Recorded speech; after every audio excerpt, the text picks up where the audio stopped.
Do you find that your mood starts to drop like the leaves from a tree as soon as the winter approaches? Have you ever wondered if you have seasonal affective disorder? If so, this week's episode is for you. Welcome back to Savvy Psychologist. I'm your host, Dr. Monica Johnson. Every week on this show, I'll help you face life's challenges with evidence-based approaches, a sympathetic ear, and zero judgment. If you're anything like the patients I've seen in my career, or many people I've interacted with in my life, then you might notice that your mood starts to shift as soon as the winter approaches. The cold, the dark, the wind, the snow, it all leads to the moody blues for some of us. Today, I'm going to talk about seasonal affective disorder, or SAD for short. The first thing to note is that it's not a standalone mental health disorder. It's classified under mood disorders and can be attached to a depression or bipolar diagnosis.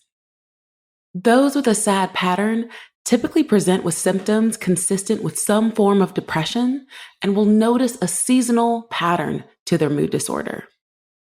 The seasonal pattern is typically between fall and spring. Those with SAD may notice symptoms worsen or becoming more prevalent during that time period. Researchers are still trying to determine the cause of SAD. Some research suggests that the shorter days and lack of light may disrupt your circadian rhythms and alter your body's production of melatonin and serotonin, which impact your mood. Now let's review some steps you can take to combat SAD.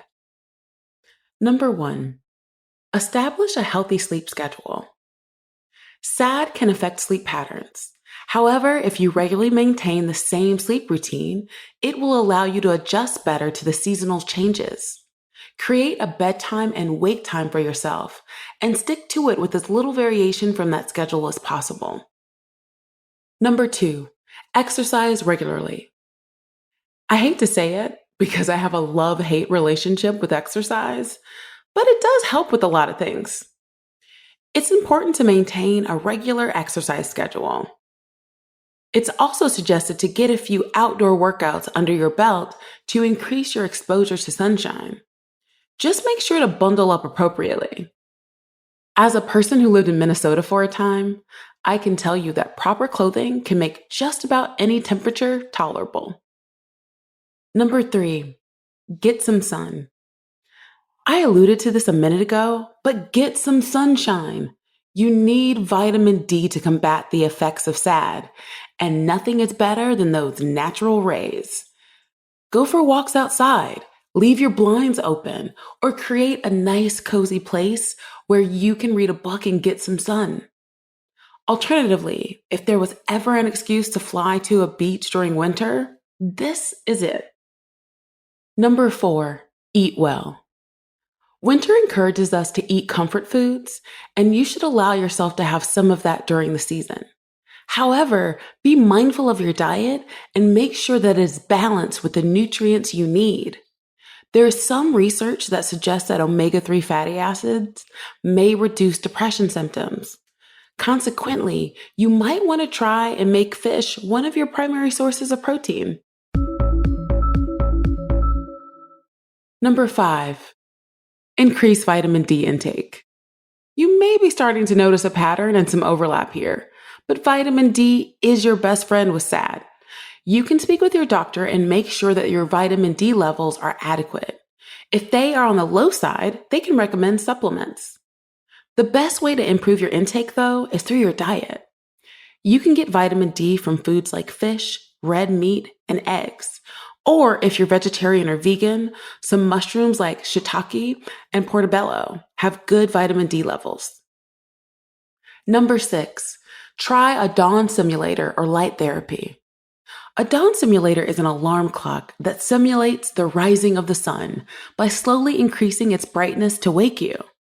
This sounds great to me over the startling sounds of a traditional alarm. You can also buy a light therapy unit and use it to combat SAD, which has been proven effective for some. Number 7, schedule pleasant events. It's also quite common to be socially isolated during the winter, And it's even worse for many with mental illness. Keep an active calendar. If you hate being outside in the cold for a long period of time during the winter, maybe it's time to visit a museum or invite close friends over for a weekly board game night. Do whatever feels comfortable for you to do during these COVID times. But remember that the important thing is to have regular activity because that leads to improvement in symptoms when you're struggling with SAD. I receive a lot of messages from people who want to know what they can do to manage symptoms on their own. I want to be clear that not everything can be managed on your own. The tips above can and do help many people. So if you're trying to avoid professional help, your first step is to always ask, am I engaging in the fundamentals on a regular basis? What I consider to be the fundamentals are things that you've likely heard me repeat time and again. For instance, exercise, eating well, sleep, and engaging in enjoyable activities. If not, start doing these things and see if your SAD appears to stabilize or improve. If so, that may be all you need to do. If you're not doing these things regularly and you're not able to get yourself to do these things on your own, then you need to get some professional support.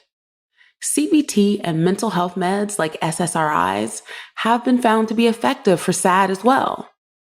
If all else fails, don't hesitate to reach out to a mental health professional for further assistance.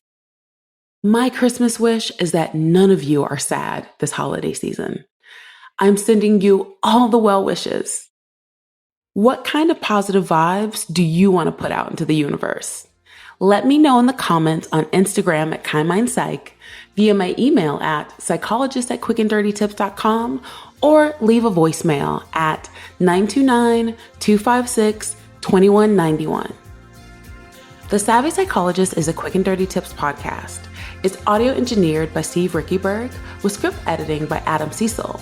Our operations and editorial manager is Michelle Margulis. Our assistant manager is Emily Miller, and our marketing and publicity assistant is Avina Tomlin. Follow Savvy Psychologist on Apple Podcasts, Spotify, or wherever you listen to podcasts. That's all for this episode of Savvy Psychologist. Thanks for listening. I'll see you next week.